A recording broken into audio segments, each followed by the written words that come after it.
എല്ലാ പ്രിയ സുഹൃത്തുക്കൾക്കും 25ാമത് ക്വസ്റ്റ്യൻ പേപ്പറിലേക്ക് പ്രീവിയസ് നടന്ന 2024 നടന്ന 13/2024 ക്വസ്റ്റ്യൻ പേപ്പറിലേക്ക് സ്വാഗതം.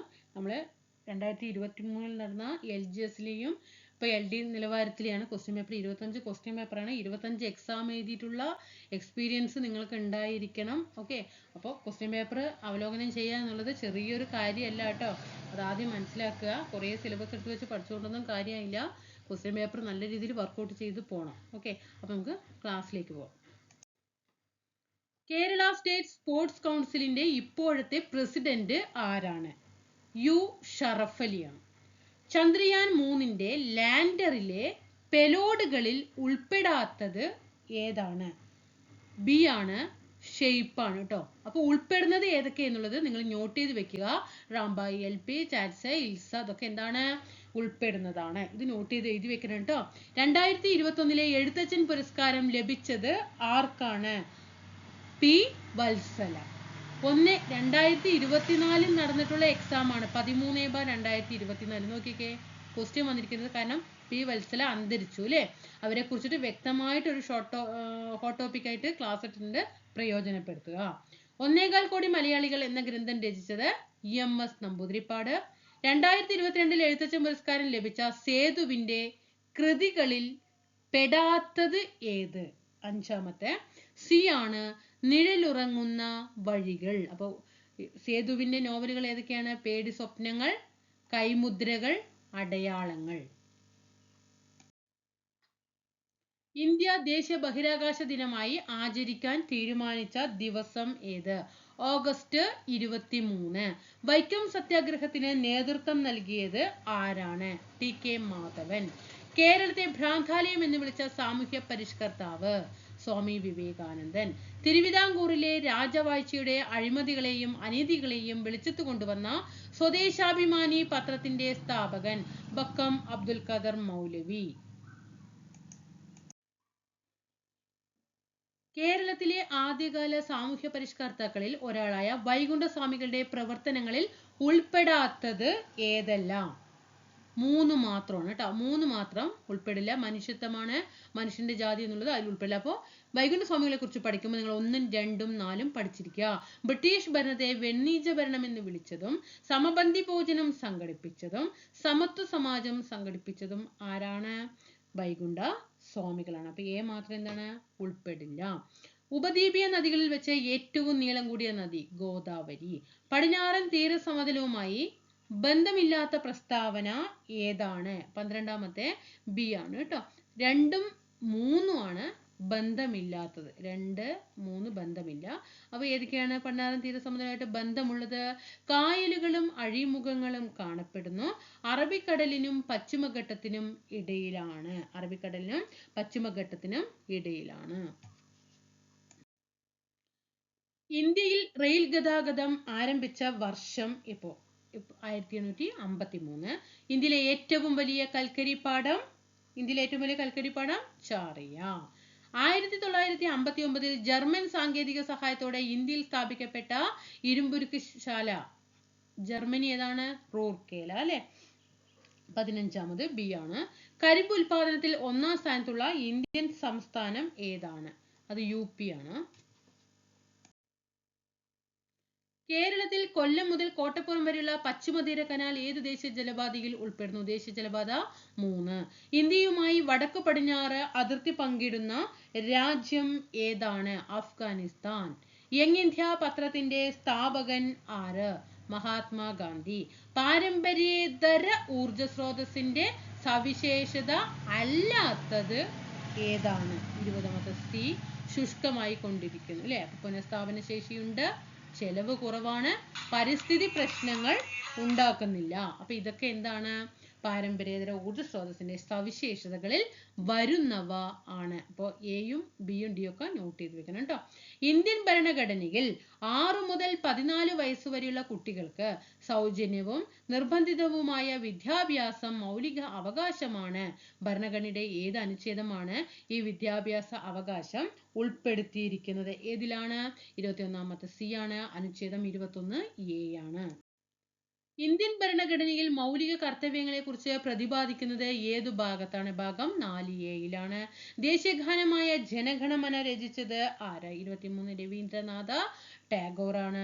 ദേശീയ ഗീതമായ വന്ദേമാതരം ആദ്യമായി പാടിയത് ഇന്ത്യൻ നാഷണൽ കോൺഗ്രസിന്റെ ഏത് സമ്മേളനത്തിൽ ആയിരുന്നു? 24 A ആണ്, കൊൽക്കത്ത കോൺഗ്രസ് സമ്മേളനം. ദേശീയ പതാകയുടെ നീളവും വീതിയും, ആദ്യം ശ്രദ്ധിക്കണം, ചിലത് വീതിയും നീളം പറഞ്ഞിട്ട് തരും. നീളവും വീതിയും തമ്മിലുള്ള, നീളമായിരിക്കുമല്ലോ എപ്പോഴും കൂടുതൽ. 25 നീളവും വീതിയും എത്രയാണ്? D ആണ്, 3:2. ദേശീയ മനുഷ്യാവകാശ കമ്മീഷൻ നിലവിൽ വന്നത് ഏത് വർഷത്തിലാണ്? 26 C ആണ്, 1993 ഒക്ടോബർ 12. ഇന്ത്യൻ വിവരാവകാശ നിയമം നിലവിൽ വന്നത് ഏതു വർഷത്തിലാണ്? അത് എപ്പോഴാണ് ഈ വിവരാവകാശ നിയമം നിലവിൽ വന്നത്? 27 B ആണ്, 2005 ഒക്ടോബർ 12. നോക്കിയ മനുഷ്യാവകാശ കമ്മീഷൻ ഒക്ടോബർ 12, വിവരാവകാശ കമ്മീഷൻ ഒക്ടോബർ 12. ഇന്ത്യൻ ഭരണഘടനയിൽ ജീവിക്കുന്നതിനും വ്യക്തി സ്വാതന്ത്ര്യത്തിനുമുള്ള അവകാശത്തെപ്പറ്റി പ്രതിപാദിക്കുന്ന അനുച്ഛേദം. ഇന്ത്യൻ ഭരണഘടനയിൽ ജീവിക്കുന്നതിനും വ്യക്തി സ്വാതന്ത്ര്യവും ഏതാണ് പറയുന്നത്? 28 D ആണ്, അനുച്ഛേദം 21. ഞാൻ പറയുന്നതിന് മുമ്പ് പോസ്റ്റ് ചെയ്തിട്ട് വേഗം വേഗം സ്വയം ആൻസർ ചെയ്യാൻ കഴിയണം കേട്ടോ. സ്വയം ആൻസർ ചെയ്ത് നോക്കിയിട്ട് ആൻസർ ഞാൻ പറയുന്നത് കേൾക്കാൻ പറ്റുള്ളൂ.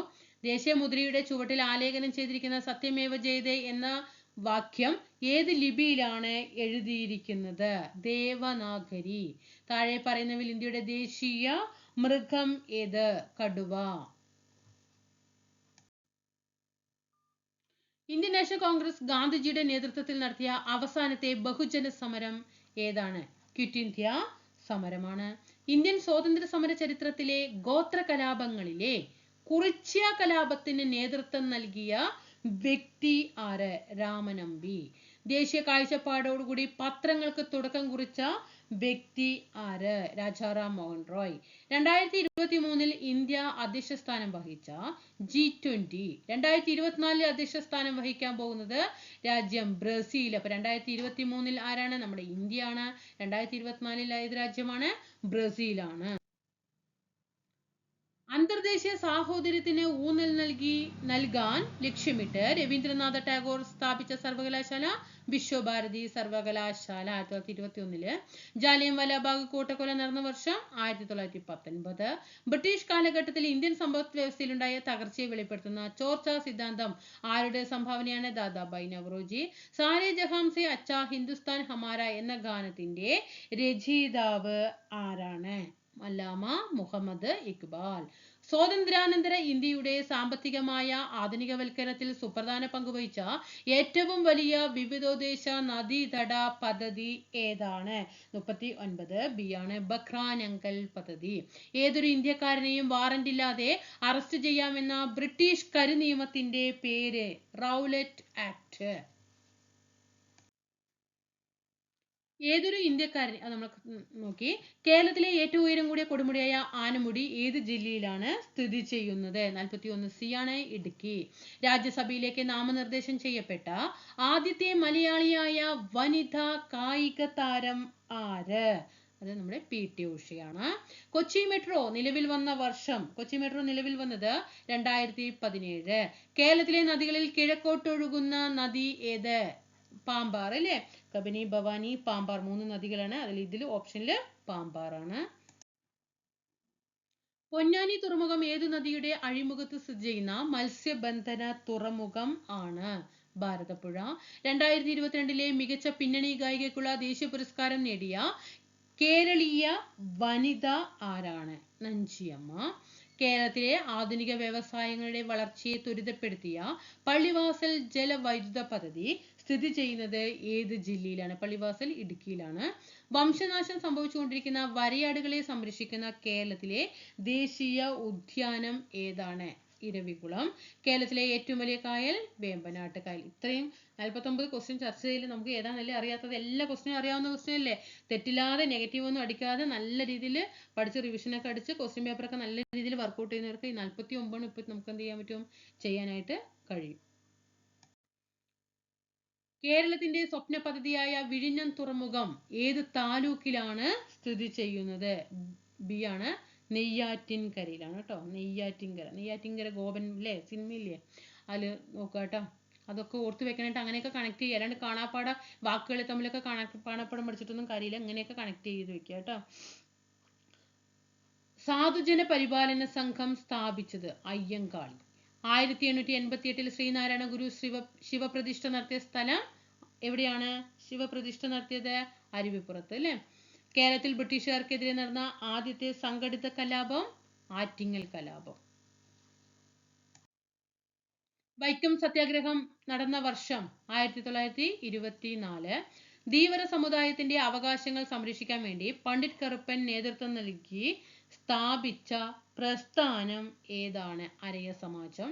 കേരളത്തിൽ ബ്രിട്ടീഷുകാർ നിർമ്മിച്ച ആദ്യത്തെ റെയിൽ പാത കേരളത്തിലാണ് കേട്ടോ. കേരളത്തിൽ ബ്രിട്ടീഷുകാർ നിർമ്മിച്ചത് എവിടെയാണ്? ബിയാണ്, ബേപ്പൂർ മുതൽ തിരൂർ വരെ. പയ്യന്നൂർ ഉപ്പു സത്യാഗ്രഹത്തിന് നേതൃത്വം നൽകിയത് കെ കേളപ്പൻ. കേരളത്തിൽ ആദ്യമായി രൂപം കൊണ്ട സ്വകാര്യ ബാങ്ക് നെടുങ്ങാടി ബാങ്കാണ്. 2024 നടക്കുന്ന ഒളിമ്പിക്സിന് വേദിയാകുന്ന നഗരം 2024 പാരീസ് ആണ്. പ്രശസ്ത നാടകമായ അടുക്കളയിൽ നിന്നും അരങ്ങത്തേക്ക് എന്ന കൃതിയുടെ കർത്താവ് VT ഭട്ടതിരിപ്പാട്. മനുഷ്യ ശരീരത്തിലെ ഏറ്റവും കാഠിന്യമേറിയ വസ്തു പല്ലിലെ ഇനാമലാണ്. അതിന്റെ നാശത്തിന് കാരണമായ ബാക്ടീരിയ ഏതാണ്? 61ാമത്തെ C ആണ്, ലാക്റ്റിക് ആസിഡ് ആണ്. അതാണ് നമ്മൾ പാലൊക്കെ കുടിച്ചു കഴിഞ്ഞാൽ വായു കഴുകണം എന്ന് പറയുന്നത്. പാലിലാണ് ഏത് അടങ്ങിയിരിക്കുന്നത്? ലാക്റ്റിക് ആസിഡ് അടങ്ങിയിരിക്കുന്നത്. അപ്പൊ നമ്മൾ പാലൊക്കെ കുടിച്ചു കഴിയുമ്പോൾ എന്ത് ചെയ്യണം? വായു കഴുകണം, അല്ലെങ്കിൽ പല്ലുകൾ ദ്രവിച്ചു പോകും. അപ്പൊ പല്ലിന്റെ ഇനാമലിനൊക്കെ എന്ത് ചെയ്യും? ദോഷം സംഭവിക്കും. താഴെ തന്നിരിക്കുന്ന ജീവകങ്ങളെ സംബന്ധിച്ച പ്രസ്താവനകളിൽ തെറ്റായ പ്രസ്താവനകൾ ഏതാണ്? താഴെ തന്നിരിക്കുന്നത് 4 ഓപ്ഷൻ തന്നിട്ടുണ്ട്. അതിൽ തെറ്റായിട്ടുള്ള പ്രസ്താവന ഏത് എന്നാണ് ചോദ്യം. 62ാമത്തെ B ആണ് കേട്ടോ. 4 തെറ്റാണ് കേട്ടോ. അപ്പം ഈ 3 ഒന്ന് പഠിച്ചു വെച്ചേ. 3 ശരിയായിട്ടുള്ള ആൻസർ ആണ്. കണ്ണ്, ത്വക്ക്, മുടി എന്നിവയുടെ ആരോഗ്യത്തിന് സഹായിക്കുന്ന ജീവകം A ആണ്. പിന്നെ നാഡികളുടെയും ചുവന്ന രക്താണുക്കളുടെയും ആരോഗ്യത്തിന് സഹായിക്കുന്ന ജീവകമാണ് ജീവകം E. ശരിയാണ്. മുറിവുണ്ടാകുമ്പോൾ രക്തം കട്ടപിടിക്കാൻ സഹായിക്കുന്ന ജീവകമാണ് ജീവകം K. ഒരു ബാക്ടീരിയയിൽ പകർച്ചവ്യാധിയായ കുഷ്ഠം ഒരാളിൽ നിന്ന് മറ്റൊരാളിലേക്ക് പകരുന്നത് ഏത് രീതിയിലാണ്? ഒരു ബാക്ടീരിയൽ പകർച്ചവ്യാധി കുഷ്ഠം അപ്പൊ എന്ത് രോഗത്തിന് ഉദാഹരണമാണ്? ബാക്ടീരിയ രോഗത്തിന് ഉദാഹരണമാണ്. ഒരാളിൽ നിന്ന് മറ്റൊരാളിലേക്ക് പകരുന്നത് ഏത് രീതിയിലാണ് കുഷ്ഠം പകരുന്നത് എന്നാണ് ഇവിടെ ചോദിച്ചിരിക്കുന്നത്. അതിനൊന്ന് വളഞ്ഞു പിടിച്ചെന്നേ ഉള്ളൂ. 63ാമത്തെ B ആണ് അല്ലെ, സമ്പർക്കം മുഖേനയാണ്. ചെങ്കണ്ണ് നമ്മൾ SCRT കിടക്കുന്നില്ലേ, ചെങ്കണ്ണ്, കുഷ്ഠം, രണ്ടെണ്ണമാണ് നമ്മുടെ SCRT കിടക്കുന്നത് കേട്ടോ. അത് സമ്പർക്കം മുഖേനയാണ്. കേരളത്തിലെ അവിവാഹിതരായ മാതാപിതാക്കളെ സഹായിക്കുന്നതിനും സംരക്ഷിക്കുന്നതിനും വേണ്ടി കേരള സർക്കാർ കൊണ്ടുവന്നിട്ടുള്ള പദ്ധതിയാണ് സ്നേഹസ്പർശം. രോഗാണുക്കളെ വിഴുങ്ങി നശിപ്പിക്കുന്ന പ്രവർത്തനമാണ് ഫാഗോസൈറ്റോസിസ്. ഈ പ്രവർത്തനം നടത്തുന്ന മനുഷ്യരക്തത്തിലെ ശ്വേതരക്താണുക്കൾ ഏതെല്ലാം? 65 ശ്വേതരക്താണുക്കൾ ഏതൊക്കെയാണ്? ശ്വേതരക്താണുക്കൾ വരിക D ആണ് അല്ലെ. മോണോസൈറ്റും ന്യൂട്രോഫിലും. മോണോസൈറ്റ്, ന്യൂട്രോഫിൽ അറിയില്ലെങ്കിൽ നോട്ട് ചെയ്ത് വെക്കണം കേട്ടോ. പയർചെടിയുടെ സങ്കര ഇനം ഏത്? പയർചെടിയുടെ സങ്കര ഇനം ഏതാണ്? ഭാഗ്യലക്ഷ്മി. വനവിഭവം അല്ലാത്തത് ഏതാണ്? വനത്തിൽ നിന്നും കിട്ടുന്നത് അല്ലാത്തത് ഏതാണെന്നാണ് ചോദിക്കുന്നത്. 67ാമത്തെ D അല്ലെ, മണ്ണെണ്ണ. അമ്ലമഴയ്ക്ക് കാരണമായ വാതകം ഏതാണ്? Sulphur dioxide. ഏറ്റവും കൂടുതൽ ചണം ഉൽപ്പാദിപ്പിക്കുന്ന രാജ്യം, ചണം ഉൽപ്പാദിപ്പിക്കുന്നത് ഏറ്റവും കൂടുതൽ എവിടെയാണ്? ഇന്ത്യയിലാണ് കേട്ടോ. ഇന്ത്യയിൽ എവിടെയാണ്? പശ്ചിമ ബംഗാളിലാണ് ഏറ്റവും കൂടുതൽ. ശുദ്ധജലത്തിന്റെ pH മൂല്യം 7. ആറ്റത്തിന്റെ സൗരയൂഥ മാതൃക ആരുടെ സംഭാവനയാണ്? റൂദർഫോർഡ്. കലാമിൻ ഏത് ലോഹത്തിന്റെ അയിരാണ്? സിങ്ക്. ഉത്കൃഷ്ടവാതകങ്ങൾ ആധുനിക പീരിയോഡിക് ടേബിളിൽ ഏത് ഗ്രൂപ്പിലാണ് ഉത്കൃഷ്ടവാതകങ്ങൾ ഉൾപ്പെടുന്നത്? 18ാമത്തെ ഗ്രൂപ്പിലാണ്. മൊത്തം എത്ര ഗ്രൂപ്പാണ്? 18 ഗ്രൂപ്പും 7 പീരീഡും. അതിൽ 18ാമത്തെ ഗ്രൂപ്പിലാണ് ഉത്കൃഷ്ടവാതകങ്ങൾ. താഴെ കൊടുത്തിട്ടുള്ളതിൽ ഓക്സിജന്റെ ഉപയോഗങ്ങളിൽ പെടാത്തത്, ഓക്സിജന് ആവശ്യമില്ലാത്ത സന്ദർഭം ഏത് എന്നാണ് ചോദിച്ചിരിക്കുന്നത്. 74ാമത്തെ D ആണ് കേട്ടോ. ബ്ലീച്ചിങ് പൗഡർ നിർമ്മാണത്തിന് ഓക്സിജന്റെ ആവശ്യമില്ല. കൃത്രിമ ശ്വസനത്തിന് ഓക്സിജൻ ആവശ്യം വേണ്ടേ? ഇതൊക്കെ നമുക്ക് നോർമലായിട്ട് അറിയില്ലേ. റോക്കറ്റ് ഇന്ധനങ്ങളിൽ ഓക്സിജനായിട്ട് ദ്രവ ഹൈഡ്രജൻ, ദ്രവ ഓക്സിജൻ എന്നൊക്കെ നമ്മൾ പഠിക്കാറില്ലേ? ജ്വലനത്തിന് ഓക്സിജൻ വേണ്ടേ? ഓക്കെ. ഭക്ഷ്യവസ്തുക്കൾക്ക് ചുവപ്പ് നിറം നൽകാൻ ഉപയോഗിക്കുന്ന കൃത്രിമ രാസവസ്തു ഏതാണ്? 75B ആണ്. കാർമോയിസിൻ ആണ് കേട്ടോ. കൃത്രിമ രാസവസ്തു ചുവപ്പ് നിറമൊക്കെ ലഭിക്കാൻ കാർമോയിസിൻ. ടാർട്ടസിനൊക്കെ എന്താണ്? മഞ്ഞ നിറമാണ് അല്ലെ? ഒരു വസ്തുവിന്റെ സ്വന്തം അക്ഷത്തെ അടിസ്ഥാനമാക്കിയിട്ടുള്ള ചലനമാണ് ഇത്? ഭ്രമണ ചലനം. SCRT ആണല്ലേ, ഫുൾ SCRT ആണ് വന്നിരിക്കുന്നത് കേട്ടോ. ബഹിരാകാശ യാത്ര നടത്തിയ ആദ്യത്തെ ഇന്ത്യക്കാരൻ രാകേഷ് ശർമ്മ. ഏത് വർഷമാണ് അദ്ദേഹം നടത്തിയത്? 1984. പ്രകാശം ഒരു മാധ്യമത്തിൽ നിന്ന് സാന്ദ്രതാ വ്യത്യാസമുള്ള മറ്റൊരു മാധ്യമത്തിലേക്ക് കടക്കുമ്പോൾ അതിന്റെ പാതയ്ക്കുണ്ടാകുന്ന വ്യതിയാനം എന്താണ്? എന്താണ് വ്യതിയാനം? 78ാമത്തെ D ആണ് അപവർത്തനം. ചുവടെ നൽകിയിരിക്കുന്നവയിൽ താപപ്രേഷണ രീതിയിൽ ഉൾപ്പെടാത്തത്? ചാലനം, സംവഹനം, വികിരണം. ഇത് മൂന്നെണ്ണവും എന്താണ്? താപപ്രേഷണ രീതിയിൽ ഉൾപ്പെടുന്നത്. അപ്പൊ താപപ്രേഷണ രീതികൾ ചാലനം, സംവഹനം, വികിരണം പഠിച്ചു വെക്കുക. അപ്പൊ ബാഷ്പീകരണം എന്ത് ചെയ്യില്ല? ഉൾപ്പെടില്ല. പാരമ്പര്യേതര ഊർജ സ്രോതസ്സിന് ഉദാഹരണം ഏതാണ്? 80ാമത്തെ A ആണ് കേട്ടോ. 1ഉം 2ഉം. കാറ്റ്, തിരമാല, ഇതൊക്കെ എന്താണ്? പാരമ്പര്യ ഊർജ സ്രോതസ്സിന് ഉദാഹരണമാണ്. പെട്രോള്, കൽക്കരി, ഇതൊക്കെ പാരമ്പര്യ. ഇത് പാരമ്പര്യേതരം. കാറ്റ്, തിരമാല, സൗരോർജം, ഇതൊക്കെ എന്താണ്? പാരമ്പര്യേതര ഊർജ സ്രോതസ്സിനാണ്. ഓക്കെ. അപ്പൊ അടുത്ത ക്ലാസ് നമുക്ക് വീണ്ടും കാണാം. ചാനലൊക്കെ സബ്സ്ക്രൈബ് ചെയ്ത് ബെൽ ബട്ടൺ ഒക്കെ ഒന്ന് എനേബിൾ ചെയ്ത് മെസ്സേജ് ഒക്കെ ഒന്ന് അയച്ചൊന്ന് സപ്പോർട്ട് ചെയ്യണം കേട്ടോ. നമുക്ക് ക്ലാസ്സുകൾ സപ്പോർട്ട് കുറവാണ്. ഓക്കെ. സപ്പോർട്ട് നല്ല രീതിയിൽ ഉണ്ടെങ്കിൽ അതിനനുസരിച്ച് നിങ്ങൾക്ക് റിസൾട്ട് ഉണ്ടായിരിക്കും. നല്ല നല്ല നല്ല കണ്ടന്റ് ആയിരിക്കും മുൻവശത്ത് എത്തുക. അപ്പൊ അടുത്ത ക്ലാസ്സിൽ വീണ്ടും കാണാം. Thank you.